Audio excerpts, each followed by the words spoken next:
Hello good morning everyone. So already విషాద గాథ మీరు అందరు వినే ఉంటారు. సుచిర్ బాలాజీ మన దాదాపు 26 సంవత్సరాల వయసు ఉన్నటువంటి యువకుడు. సో మనకి అమెరికాలో మరణించడం జరిగింది. ఆ మరణం అనేది నిజంగా అతను సూసైడ్ చేసుకున్నా లేదా మిస్టరీ అనేది ఇంకా తేల్చాల్సి ఉంది. అన్డిటర్మైన్డ్, ప్రస్తుతానికైతే అన్డిటర్మైన్డ్. సో ఎందుకు ఈ సుచిర్ బాలాజీ మరణం గురించి మనం మాట్లాడుకుంటున్నాం? మనకు సబ్జెక్ట్ లింక్ ఉందంటే ఎస్, సబ్జెక్ట్ లింక్ ఉంది. దాంతోపాటు మోరల్ ఎథికల్ ఇష్యూస్ ఇన్వాల్వ్ అయినటువంటి ఇష్యూ ఇది.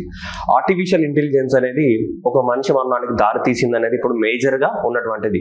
సో ఈ కంపెనీ పైన మనకి అలిగేషన్స్ ఉన్నాయి. ఇది ఓపెన్ ఏఐ. ఎందుకంటే మనకి సుచిర్ బాలాజీ 17 సంవత్సరాల వయసులోనే చాలా అద్భుతమైన ప్రతిభను కనబరిచినాడు కంప్యూటర్ లాంగ్వేజెస్ లలో, మిషన్ లెర్నింగ్ లోపల. సో అందువల్ల 2020 సంవత్సరంలోనే చాట్ జీపీని తయారు చేయడానికి కోసము దాంట్లో భాగంగా ఆ చాట్ జీపీటీలో భాగంగానే మన సుచిర్ బాలాజీని హైర్ చేసుకున్నారు. ఎవరు? Open AI. 2020 నుంచి 2024 సంవత్సరం వరకు సుచిర్ బాలాజీ మనకి ఆగస్టు వరకు, ఆల్మోస్ట్ ఆగస్టు 2024 వరకు మనకి ఓపెన్ ఏఐ అనే సంస్థలో పనిచేశారు. ఈ ఓపెన్ ఏఐ అనేది 2015లో ఎస్టాబ్లిష్మెంట్ చేసినటువంటి కంపెనీ అమెరికాలోని శాన్ ఫ్రాన్సిస్కోలో ఉంది. సో మనకి ఫేమస్ గా చాట్ జీపీటీనే వీళ్ళు తయారు చేశారు. చాట్ జీపీటీ అనేది తయారు చేసిన కంపెనీ పేరు ఏంటిది? Open AI. ఇప్పుడు చాట్ జీపీటీ 5 కూడా రాబోతుంది మనకి. So new advanced version. అయితే సో ఈ ఎక్కువ మొత్తంలో చాట్ జీపీని వర్క్ చేయడంలో, అంటే దాన్ని తయారు చేయడంలో ఈ అబ్బాయి పాత్ర కూడా ఉంది, సుచిర్ బాలాజీ యొక్క పాత్ర కూడా ఉంది. ఓకే, కానీ అన్ఫార్చునేట్ గా ఆగస్టు 2024లో ఇతను ఆ కంపెనీ నుంచి బయటకు రావడం జరిగింది. ఆగస్టు 2024లో ఓపెన్ ఏఐ నుంచి రిజైన్ చేసి బయటకు వచ్చాడు. అక్టోబర్ మంత్ లో మామూలుగా అతని సొంత వర్క్స్ చేసుకున్నాడు. నవంబర్ 26 రోజు చనిపోవడం జరిగింది. నవంబర్ 26 రోజు చనిపోయాడు. అసలు ఈ మధ్య కాలంలో ఏం జరిగింది అనేది మనకి పాయింట్. ఆర్టిఫిషియల్ ఇంటెలిజెన్స్ అనేది ప్రపంచానికి జరిగే లాభం కన్నా కూడా నష్టమే ఎక్కువ అనడానికి ఇది ఒక హెచ్చరిక, మనందరికి ఒక గుణపాఠం కూడా. ఎందుకంటే టెక్నాలజీని అతి ఎక్కువగా వాడి ఫ్యూచర్లో మనం కూడా ఇలానే అవ్వబోతున్నాం. ఉపేంద్ర యుఐ సినిమాలో చూపించిన, ఇప్పుడు సుచిర్ బాలాజీ చూపించిన, రష్మిక మందన డీప్ ఫేక్ అయినా, సో ఇలాంటివన్నీ కూడా ప్రపంచాన్ని ఇంకా బ్యాడ్ థింగ్స్ వైపుకే తీసుకెళ్తాయి తప్ప గుడ్ వైపు కాదనేది ఇది ప్రపంచానికి ఒక హెచ్చరిక. సుచిర్ బాలాజీ మరణం అనేది కూడా ఒక ఆర్టిఫిషియల్ ఇంటెలిజెన్స్ తయారు చేస్తున్నటువంటి సంస్థలకు కానీ, యూజ్ చేస్తున్నటువంటి మనకు కానీ ఒక పెద్ద హెచ్చరిక లాంటిది ఇది. సో సుచిర్ బాలాజీ, అసలు సుచిర్ బాలాజీ ఏం చేశాడు? సో ఏంది దాని యొక్క ఈ ప్రాబ్లం అనేది చూద్దాం. ప్రపంచానికి మంచి చేయాలనుకుని ప్రాణాలు కోల్పోయినాడు ఎవరు? సుచిర్ బాలాజీ. అసలు సుచిర్ బాలాజీ ఎప్పుడు నవంబర్ 26లో చనిపోయినాడు. కానీ ఇప్పుడు మనకి డిసెంబర్ లాస్ట్ 31 నుంచి మనకి ఇది ఎక్కువ వైరల్ అవుతుంది. ఎందుకు వైరల్ అవుతుంది? ఎప్పుడు నవంబర్లో చనిపోతే అంటే వాళ్ళ మదర్ పూర్ణిమ గారు ఇతను నార్మల్ గా సూసైడ్ చేసుకోలేదు, ఇది ఖచ్చితంగా ఓపెన్ ఏఐకి సంబంధం ఉన్నటువంటి ఇష్యూ అని చెప్పేసి మనకి పూర్ణిమారావు గారి యొక్క ట్వీట్ సారాంశం. ఆ ట్వీట్ ని we're hire the private investigation మేము హైర్ చేసాము, ఇది ఖచ్చితంగా అక్కడ ఉన్నటువంటి లోకల్ పోలీస్ వాళ్ళు కుమ్మక్కై సూసైడ్ అని రాసేసరికి సూసైడ్ కాదు అని చెప్పేసి వాళ్ళ మదర్ పూర్ణిమారావు గారు ట్వీట్ చేశారు. దానికి మనకి ఎలాన్ మస్క్ ఎవరైతే ఉన్నారో, మనకి ఎలాన్ మస్క్ కూడా this does not seems to like A suicide, ఇది సూసైడ్ కాదు అని చెప్పేసి ఎలాన్ మస్క్ కూడా ట్వీట్ చేయడం జరిగింది. అప్పటి నుంచి ప్రపంచం మొత్తంలో ఏమైంది, ఇది వైరల్ అయిపోయింది న్యూస్ అనేది.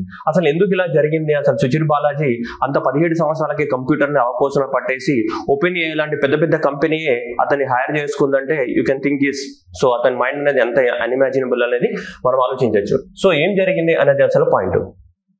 అయితే ఆగస్టు 2024 సంవత్సరంలో మనోడు రిజైన్ చేశాడు దానికి ఓపెన్ ఏఐకి. ఓపెన్ ఏఐ అనేది మనకి చాట్ జీపీని తయారు చేసినటువంటి కంపెనీ, రైట్? సో మీ అందరికీ తెలుసు. Okay, chat GPT. సో అయితే దీంట్లో పనిచేసి మనోడు రిజైన్ చేశాడు. ఎప్పుడు? ఆగస్టులో.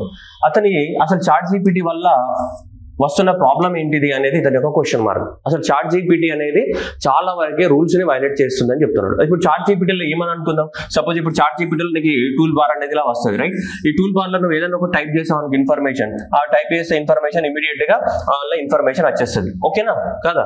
ఇప్పుడు పాయింట్ ఏంటి, సపోజ్ ఇప్పుడు ఇక్కడ ఏదైనా ఒకటి మనకి ఇన్ఫర్మేషన్ రావాలని అనుకున్నాం అనుకోండి. ఇప్పుడు UNFCCC, UNFCCC conference of parties 29 గురించి రావాలని టైప్ చేసాం అనుకుందాం. చాట్ జీపీటీలో ఇలా టైప్ చేసాం, అది ఇంటర్నెట్ ఇన్ఫర్మేషన్ ఇస్తుంది, రైట్?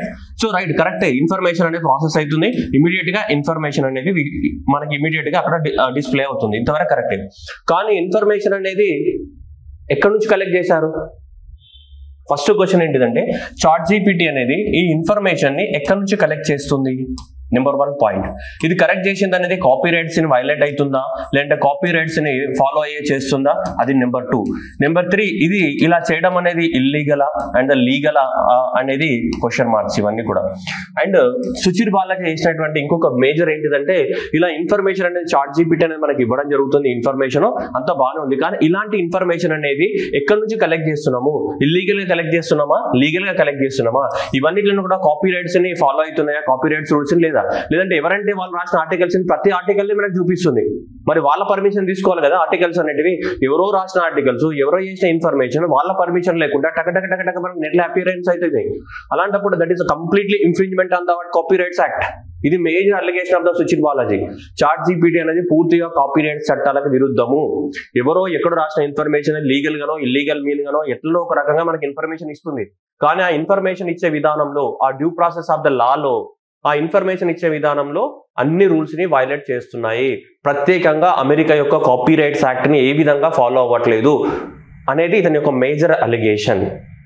సో దీనిపైన ఈ విషయంలోనే అతను ChatGPT నుంచి రిజైన్, అంటే ఈ ఓపెన్ AI కంపెనీ నుంచి రిజైన్ చేసి రావడం జరిగింది. ఎందుకంటే కాపీ రైట్స్ అనేది పూర్తిగా వైలేట్ చేస్తున్నాయి, ఇది అమెరికా చట్టాలకు విరుద్ధం ChatGPT అని చెప్పేసి వచ్చాడు, బయటకు వచ్చేసాడు. అయినా ఆగస్టులో రిజైన్ చేసిన తర్వాత న్యూయార్క్ టైమ్స్ లో ఒక ఆర్టికల్ పబ్లిష్ అయింది సుచిర్ బాలాజీది. ఇక్కడ న్యూయార్క్ టైంలో. సో ఈ న్యూయార్క్ టైంలో పబ్లిష్ అయిన ఆర్టికల్లో సుచిర్ బాలాజీ ఏం రాశాడంటే, ఇక్కడ చూడండి, if you believe what I believe and you have to just leave the what company. నేను ఏదైతే నమ్ముతున్నారో మీరు కూడా అదే నమ్మితే మీరు కంపెనీ వదిలేయాల్సి వస్తుందని చెప్తున్నాడు. అతను ఏం నమ్మాడు, ఇది కాపీ రైట్స్ యాక్ట్ ని మొత్తం వైలేట్ అవుతున్నాయి, సో ఈ ఆర్టిఫిషియల్ ఇంటెలిజెన్స్ అనేది ఏ డాటా అంటే ఆ డాటా తీసుకెళ్తుంది. అండ్ వన్ మోర్ ఇంపార్టెంట్, మీరు ఇక్కడ జాగ్రత్తగా కొంచెం గుర్తుపెట్టుకోండి, ఈ రోజు పబ్లిక్ లో ఉన్న ఇన్ఫర్మేషన్ కాపీ రైట్స్ వైలేట్ చేసి ChatGPT ఇస్తున్నప్పుడు రేపటి రోజు మన పర్సనల్ ఇన్ఫర్మేషన్ ఇవ్వనన్న గ్యారంటీ ఏంటిదని క్వశ్చన్ చేశాడు. రేపటి రోజు ఒక వ్యక్తి యొక్క పర్సనల్ ఇన్ఫర్మేషన్ కూడా ఇవ్వదన్న గ్యారంటీ ఏంటిది? ప్రతి పర్సన్ యొక్క వ్యక్తిగత ఇన్ఫర్మేషన్ కూడా ఇవ్వచ్చు రేపటి రోజు, ఏం తెలుస్తుంది? అందుకనే ఇది వ్యక్తిగత రైట్ టు ప్రైవసీ కూడా పోతుంది ఫ్యూచర్ లో. ఇప్పుడు ప్రస్తుతానికి ఆ ఇష్యూ రాలేదు, ప్రస్తుతానికి కాపీ రైట్స్ ఇష్యూ నడుస్తుంది, కానీ ఆర్టిఫిషియల్ ఇంటెలిజెన్స్ అనేది ఇంకా డెవలప్ అయిన కొద్దీ ఒక వ్యక్తిగత వివరాలను కూడా బయట అది ఇచ్చేస్తుందేమో, మనకేం తెలుసు ఇన్ఫర్మేషన్ గ్యాదర్ చేసుకొని. ఎందుకంటే ఇల్లీగలా లీగల్ అని తెలియదు అక్కడ మనది. ఆధార్ కార్డు దొరికింది, ఆధార్ కార్డు ద్వారా ఇన్ఫర్మేషన్ వచ్చేస్తుందేమో, మనకేం తెలుసు. సో అందువలన ఫ్యూచర్ లో చాలా థ్రెట్ ఉంది అని చెప్పేసి దాని యొక్క ముఖ్య ఉద్దేశం. సో అందువల్ల ఇప్పుడైతే కాపీ రైట్సే ఉంది, కానీ ఫ్యూచర్ లో పర్సనల్ ఇన్ఫర్మేషన్ కూడా తీసే అవకాశాలు ఉన్నాయని చెప్పేసి మళ్ళీ ఇతను మనకి October 23 మనకు ఒక ఆర్టికల్ రాశాడు. ఏమని ఆర్టికల్ రాశాడు? అతను పర్సనల్ బ్లాగ్ లో రాశాడు. ఏమని? when does the generative AI qualify for the what fair use? అందులో ఇస్తున్నటువంటి ఇన్ఫర్మేషన్ అనేది ఫెయిర్ యూజ్ కాదు, ఎందుకంటే మొత్తం కాపీ రైట్స్ యాక్ట్ ని వైలేట్ చేస్తున్నాయి. మరి అది ఎప్పుడు క్వాలిఫై అవుతుంది? సో ఫెయిర్ గా ఎప్పుడు క్వాలిఫై అవుతుంది? ఇప్పుడు ఏదైతే మనకు ఆర్టిఫిషియల్ ఇంటెలిజెన్స్ ChatGPT ఇస్తున్నటువంటి ఇన్ఫర్మేషన్ ఏదైతే ఉందో, ఈ ఇన్ఫర్మేషన్ అనేది పూర్తిగా చట్టాలకి లోబడి లేదు, చట్టాలను ఉల్లంఘిస్తున్నాయి. Complete violation of the acts ద్వారా ChatGPT పనిచేస్తుంది, particularly copy rights act of the what America. So దాని ద్వారా అమెరికన్ కాపీరైట్ యాక్ట్ లో ఉన్నటువంటి 4 ప్రిన్సిపల్స్ ఏవైతే ఉన్నాయో ఫెయిర్ యూజ్ ప్రిన్సిపల్స్, ఆ ఫెయిర్ యూజ్ ప్రిన్సిపల్స్ 4 ఒక్కదాన్ని కూడా సాటిస్ఫై చేయట్లేదు. This is completely అగ్నిస్ట్ the what so American government copyrights rules అని ఇతను ఆర్టికల్ రాయడం జరిగింది అతని యొక్క ఓన్ బ్లాక్ లో ఇప్పుడు అక్టోబర్లో. ఇది రాసిన కొద్ది నెల రోజుల తర్వాతనే ఆయన చనిపోవడం జరిగింది. అదే ఇప్పుడు కారణం. నిజంగా సూసైడ్ చేసుకున్నాడా, అసలు ఏ విధంగా చనిపోయాడు అనేది తెలియదు. వాళ్ళ మదర్కి మాత్రం డౌట్ ఉంది ఇప్పటి వరకు. ఇంకా అందుకనే ట్వీట్ చేస్తే ఎలాన్ మస్క్ దానికి రీట్వీట్ చేసి అది ఇప్పుడు వైరల్ అయింది ప్రపంచం మొత్తంలో. చూడండి, copyright acts, American copyrights act ఏం చెప్తుంది? The purpose and the characters of the use including whether the use of the what commercial nature is non profit education purpose. Non profit and education purpose అయితే వాడుకోవచ్చు, దానికి ఎలాంటి problem లేదు. And nature of the copyright, దానికి ఎలాంటి nature ఉంది? The amount and substantiality of the portion used in the copyrighted. So ఆ మొత్తం వాడుతున్నావా, దాంట్లో కొంచెం వాడుతున్నావా అనేది point. And effect of the upon the potential market of the value of the what copyrighted. ఇవి అర్థం కాకపోయినా మీకు అవసరం లేదు. బట్ ఈ 4 ప్రిన్సిపల్స్ కి లోబడి, ఈ 4 ప్రిన్సిపల్స్ కి లోబడి పనిచేయాలి. ఎవరైనా అమెరికాలో కాపీరైట్స్ ఉంటే ఒక ఎడ్యుకేషన్ పర్పస్, నాన్ ప్రాఫిట్ అయితే వాడుకోవచ్చు. అండ్ దాంట్లో కూడా మొత్తం వాడుతున్నారా, సమ్ వాడుతున్నారా అనేది కొంచెం ఇంపార్టెంట్. ఎథికల్ మోరల్ వాల్యూస్ ని కలిగి ఉండాలి. ఇది జనరల్ గా ఈ కాపీరైట్స్ యాక్ట్ రూల్స్ ని ఒక్కదాన్ని కూడా ఫాలో అవ్వట్లేదు. అందువల్ల ఈ ఆర్టిఫిషియల్ ఇంటెలిజెన్స్ ChatGPT అనేది క్వాలిఫై అవ్వదు. ఇది మొత్తం కూడా violation of the rules and regulations అని చెప్పేసి ఇతను ఓపెన్ గా చెప్పడం జరిగింది. ఇతను ఏంటిది ఓపెన్ గా చెప్పినాడు మనోడు. అన్ని న్యూస్ పేపర్లలో వైరల్ అయింది, అన్ని మీడియా ఛానళ్లలో వైరల్ అయింది. ఇక్కడ పాయింట్ ఏంటంటే ప్రపంచానికి మంచి చేద్దాం అనుకున్నాడు సుచిర్ బాలాజీ. తమ్ముడు సుచిర్ బాలాజీ ప్రపంచానికి మంచి చేద్దామని చెప్పేసి ఓపెన్ గా బయటకు వచ్చి చెప్పినాడు. కానీ ఓపెన్ గా చెప్పకుండా దానికి ఒక ప్రాసెస్ ఫాలో అయితే, అమెరికాలో సుప్రీంకోర్టులో కేసేసి దానికి అనుగుణంగా ఒక ప్రాసెస్ ఫాలో అయితే మన తమ్ముడి యొక్క ప్రాణాలు బతికేవి. కానీ బయట ఓపెన్ గా వచ్చి చెప్పడం ద్వారా పెద్ద పెద్ద టెక్ కంపెనీస్ ఎట్లుంటాయమ్మా, మన సినిమాలలో దాంట్లో చూస్తూ ఉంటాం కదా, పెద్ద పెద్ద టెక్ కంపెనీస్ భరిస్తే తీసి బయట పడేస్తారు, అవునా కదా.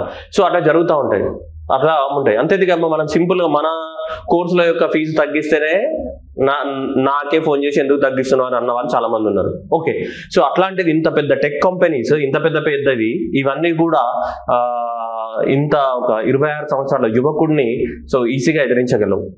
సో అందువల్లనే ఇది ఒక మిస్టరీ. మనం దీని నుంచి తెలుసుకోవాల్సింది ఏంటిదంటే, ఆర్టిఫిషియల్ ఇంటెలిజెన్స్ అనేది ప్రపంచానికి రేపటి రోజు థ్రెట్ అవ్వబోతుంది. అండ్ దీంట్లో ఉన్నటువంటి మేజర్ ఏంటి, ఎథికల్ ఇష్యూస్. ఈ ఎథికల్ ఇష్యూస్ ని ఎలా అరికట్టాలి, ఎథికల్ ఇష్యూస్ ఒకటి. రెండవది ఏంటిది, కాపీ రైట్స్. ఈ కాపీ రైట్స్ రేపటి రోజు నువ్వు రాసిన బుక్ ని కూడా అది ఇచ్చేస్తుంది ఆటోమేటిక్ గా. కాపీ రైట్స్ ఎవడో ఒకడు నీ బుక్ ఉంటుంది, అది పీడిఎఫ్ నెట్లో పెడతాడు, అది పీడిఎఫ్ ఇచ్చేస్తుంది, అయిపోయింది. నీ పర్మిషన్ లేకుండానే నీది ఎవడంటే వాడు వాడుకుంటాడు. What is the use? Copy rights issue. కానీ నెక్స్ట్ ఏంటి, ఎథికల్ ఇష్యూస్. మేజర్ గా ఏ ఇన్ఫర్మేషన్ అంటే ఆ ఇన్ఫర్మేషన్ ఇవ్వడం అనేది ఎథికల్ గా dangerous. Rashmika Mandanna deep fake ఉంది, ఆర్టిఫిషియల్ ఇంటెలిజెన్స్ ద్వారా తయారు చేశారు, అది డీప్ ఫేక్, అది ఎథికల్ ఇష్యూ. ఆమె ప్రైవసీ పోయింది, defamation, dignity of the life కూడా పోయింది. సో అందువల్ల ఇక్కడ ఇవన్నీ కూడా ఫ్యూచర్ లో రాబోతున్నటువంటి ఇష్యూస్. కాబట్టి సో తమ్ముడు సుచిర్ బాలాజీ యొక్క మరణం అనేది ఆర్టిఫిషియల్ ఇంటెలిజెన్స్ కంపెనీస్ కి ఒక హెచ్చరిక. అది అలాగే ప్రపంచానికి ఒక గుణపాఠం కూడా. మనం కూడా నేర్చుకోవాలి, ఆర్టిఫిషియల్ ఇంటెలిజెన్స్ ఎక్కువగా వాడకూడదు. ఇప్పుడు ఎవరైనా సరే మన అక్కలు కానీ, సో లేదంటే చెల్లెలు కానీ, తమ్ములు కానీ, ఫ్రెండ్స్ కానీ, అన్నలు కానీ, ఎవరైనా సరే పెద్ద పెద్ద సాఫ్ట్వేర్ కంపెనీలలో వర్క్ చేస్తున్నా కానీ దయచేసి మీరు అన్నెసెసరీగా ఎక్కువ ఇన్వాల్వ్ అయిపోయి ఓవర్గా వర్క్ చేసి ఏం చేయకండి. ఇలాంటి సుచిర్ బాలాజీ సిచ్యువేషన్స్ మనకు కూడా రావచ్చు. మరీ ఎక్కువగా కంపెనీ మీద ఓవర్ హోప్స్. ఏ కంపెనీ అయినా ఏముంటుందమ్మా, నిన్ను ఉన్నంతసేపు వాడుకుంటే తర్వాత నిన్ను శత్రువు కింద లెక్క కడతాయి. That's all. ఏ కంపెనీ అయినా సరే, including all, irrespective of the field, A field అయినా సరే సో మనని వాడుకుంటారు, ఆ తర్వాత నీతో అవసరం లేనప్పుడు పక్కన పెట్టేస్తారు. సో అందువల్ల less you speak, less you live. ఇదే ప్రిన్సిపల్. మనం అతి తక్కువ మాట్లాడితే ఎక్కువ రోజుల పాటు భూమి మీద ఉంటాం, అతి ఎక్కువగా మాట్లాడితే భూమి మీద ఉంటాం. ఇదే ప్రిన్సిపల్ ఇప్పుడు ప్రపంచం ఫాలో అవుతుంది మనకి. ఎందుకంటే ఎథిక్స్ లేని ప్రపంచంలో మనం బతుకుతున్నాం. కాబట్టి less you speak and more you live in the world. అంతే, less you speak, more you live in the world. అదే ఇప్పుడు ప్రిన్సిపల్ ఫాలో అవుతున్నాం మనం. సో కాబట్టి ఏదైనా ఉన్నా సరే దానికి రూల్స్ ప్రకారం, రెగ్యులేషన్ ప్రకారం వెళ్ళాలి. కానీ మనం ఊరికే అవుట్ స్పోకెన్ అయితే ప్రపంచంలో ఎవరు మనం భరించేంత లేదు. ప్రపంచం వెరీ క్రూయల్ గా తయారైంది. సో అందువల్ల మనం కూడా తెలుసుకోవాల్సిన గుణపాఠం ఏంటిదంటే, మనం ఏ కంపెనీలో కానీ, మీరు ఏ జాబ్ లో జాయిన్ అయినా కానీ అతి తక్కువగా మాట్లాడండి. ప్రాబ్లమ్స్ ఉంటాయి ఎక్కడైనా. ప్రాబ్లమ్స్ ఉన్నప్పుడు ప్రాబ్లమ్స్ సాల్వ్ చేసుకోవడానికి ఒక మెథడ్ ఉంటుంది. ఆ మెథడ్ ద్వారా ప్రాబ్లమ్ సాల్వ్ చేసుకోవాలా. అతి ఎక్కువగా శత్రువులను పెంచుకోకూడదు అండ్ చాలా తక్కువగా మాట్లాడడం బెస్ట్. అండ్ పర్టికులర్గా సాఫ్ట్వేర్ కంపెనీలో పనిచేస్తున్న ఫ్రెండ్స్ అందరికీ చెప్తున్నా, సో మీరు అతి ఎక్కువగా కంపెనీ మనదే అని చెప్పేసి పనిచేయాల్సిన అవసరం లేదు. ఎందుకంటే మీ అందరికీ తెలుసు, company will hire and throw it out immediately will sack out. So కాబట్టి కంపెనీస్లలో ఎమోషన్స్ అవన్నీ ఉండవు. కాబట్టి ఏ ఇన్స్టిట్యూషన్లో, ఏ ఆర్గనైజేషన్లో పనిచేసినా కానీ పనిచేసిన రోజులు పర్ఫెక్ట్గా పనిచేయండి. అది కూడా ప్రొఫెషనల్గా పనిచేయండి. ఎంత టైమో అంతా వాళ్ళు ఇచ్చిన టాస్క్ చేయండి. అంతే. ఓవర్గా మనం ఇన్వాల్వ్ అయిపోతే మనకి ఏం రాదు. సో అర్థమైందా? సో అది ప్రొఫెషనల్గా ఉండడం అనేది చాలా ఇంపార్టెంట్. అండ్ ప్రొఫెషనల్కి అండ్ పర్సనల్ లైఫ్కి చాలా డిఫరెన్స్ ఉంటుంది. ఆ రెండింటిని సపరేట్ చేసుకునే మనం బతకాలి. అన్నింటిని కలిపితే ఏమవుతుందంటే క్లమ్జినెస్ అయిపోయి ఇలాంటి ఆర్టిఫిషియల్ ఇంటెలిజెన్స్ లాంటివి మన పర్సనల్ లైఫ్లోకి ఇంటర్ఫియర్ అయిపోయి మొత్తం కూడా డ్యామేజ్ జరిగే అవకాశాలు ఉంటాయి. సో సుచిర్ బాలాజీ మరణం అనేది సో చాలా వరకు మనకు కనువిప్పు లాంటిది. అంటే ఆర్టిఫిషియల్ ఇంటెలిజెన్స్ ద్వారా వస్తున్నటువంటి ముప్పుని ముందే మనకి పసిగట్టడం జరిగింది మనోడు. సో ప్రపంచానికి మంచి చేద్దామని చెప్పేసి ఒక విజిల్ బ్లోయర్ లాగా యాక్ట్ చేశాడు. ఒక ప్రజా వేగు అంటాం కదా, అంటే జరుగుతున్నటువంటి కరప్షన్ బయటకు తీసే వాళ్ళని ఏమంటాం, విజిల్ బ్లోయర్ అంటాం. సో అలా మనకి మొదటిసారిగా ఈ ఆర్టిఫిషియల్ ఇంటెలిజెన్స్ విజిల్ బ్లోయర్ గా మన సుచిర్ బాలాజీ సో చరిత్రలో చిరస్థాయిగా నిలిచిపోతాడు. మన తమ్ముడి ఆత్మశాంతి కలగాలని మనం అందరం కోరుకుందాం. ఎందుకంటే ప్రపంచానికి మొట్టమొదటిసారి ఒక కనువిప్పుని కలిగించినాడు ఆల్రెడీ. సో ఇది ప్రపంచం మొత్తం ఇప్పుడు అవేకనింగ్ అయ్యింది. సో తమ్ముడు చనిపోకుండా దాన్ని సుప్రీంకోర్టులో కేసేసి అండ్ ఆ విధంగా సాల్వ్ చేస్తే బాగుండేది. కానీ దానికి మనోడు అవుట్ స్పోకెన్ అయ్యేసరికి ఈ టెక్ కంపెనీస్ అనేటివి ఏం చేశాయి, నిజంగానే అతను సూసైడ్ చేసుకున్నాడా లేదా ఏమైనా జరిగిందా అనేది ఇంకా ఇన్వెస్టిగేషన్ లో తేల్చాల్సి ఉంది. ప్రస్తుతానికైతే డెత్ మిస్టరీ అనేది అన్డిటర్మైన్డ్. నిజంగా 17 సంవత్సరాలకే ఓన్ కంప్యూటర్ని బిల్డ్ చేసుకున్నాడు ఆయన. 17 సంవత్సరాలకి అంత నాలెడ్జ్ ఉన్న అతన్ని 26 సంవత్సరాల వయసుకు చనిపోయాడు. అంటే ఓపెన్ ఏఐ ఎప్పుడు హైర్ చేసుకుందని 21 సంవత్సరాల్లోనే అతను ఓపెన్ ఏఐలో జాయిన్ అయ్యాడు. అంత పెద్ద అమెరికా గేమ్లో 21 yearsకే మనోడు జాయిన్ అయ్యాడంటే అతి సామాన్యుడి కాదనే కదా. చాట్ జీపీటీలో ఇంపార్టెంట్ రోల్ ప్లే చేశాడు చాట్ జీపీటీని తయారు చేయడంలో అంటే అంత సామాన్య వ్యక్తి కాదు మనోడు. అయినా సరే సూసైడ్ చేసుకున్నాడు అని అంటే నమ్మడానికి అవకాశత లేదు. వాళ్ళ మదర్ అయితే అస్సలే నమ్మట్లేదు. ఇది ఖచ్చితంగా పోలీసులు నార్మల్ సూసైడ్ అని రాశారు, కానీ నార్మల్ సూసైడ్ కాదు, ఏం కాదు, ఇది ఖచ్చితంగా ఏదో జరిగింది, దీని గురించి పూర్తిగా ఇన్వెస్టిగేషన్ చేయాలి అనేది వాళ్ళ మదర్ పూర్ణిమారావు గారు రిక్వెస్ట్ చేయడం జరిగింది. సో మరి ఇప్పుడు ఫెడరల్ బ్యూరో ఆఫ్ ఇన్వెస్టిగేషన్ ఏం చేస్తారని చూడాలి. సో వివేక్ రామస్వామి కానీ, డొనాల్డ్ ట్రంప్ కానీ, ఇలాన్ ముస్క్ కానీ 3 పిల్లర్స్ ఇప్పుడు అమెరికాకి. సో వాళ్ళు మరి దీన్ని ఎలా టేకప్ చేస్తారనేది మనకు తెలియదు. సరే చూద్దాం. సో కానీ మీరందరూ కూడా ఆర్టిఫిషియల్ ఇంటెలిజెన్స్ని మరీ ఎక్కువగా వాడకండి. మరీ ఎక్కువ వాడడం అంటే అంతే ఇక, ఓకేనా. సో కాబట్టి ఇది మనకు గుణపాఠం, ఒక పెద్ద గుణపాఠం. ఆర్టిఫిషియల్ ఇంటెలిజెన్స్కి ఎమోషన్స్ ఎథిక్స్ లేవు. ఆర్టిఫిషియల్ ఇంటెలిజెన్స్కి ఎమోషన్స్ ఎథిక్స్ లేవు. అదే ఇక్కడ మేజర్ ప్రాబ్లం. ఎమోషన్స్ ఎథిక్స్ ఉంటే బాగుండేది, కానీ ఎమోషన్స్ ఎథిక్స్ లేవు. అదే ఇక్కడ మేజర్ ప్రాబ్లం ఆర్టిఫిషియల్ ఇంటెలిజెన్స్ తోటి వచ్చింది దాని ద్వారా, ఓకేనా. సో అది. సో మీరు కూడా మన తమ్ముడు సుచిర్ బాలాజీ లాగా అట్లా ఏం చేయకండి. ఎవరైనా సాఫ్ట్వేర్లో కంపెనీలో పనిచేస్తున్న వాళ్ళకి చెప్తున్నా, సో అలా ఏం చేయకండి. ఏ కంపెనీతోటైనా ఒక లిమిట్లో పనిచేయండి. ఓవర్ ఎక్సెసివ్ చేసేవాడు మనకి ఏమి ఇవ్వడు, ఓకేనా. సో కాబట్టి అందరూ కూడా లిమిట్లో వర్క్ చేయండి, ఓకేనా. సో అందుకనే సో మీరు కూడా జాగ్రత్తగా ఉండండి. Thank you everyone and all the best.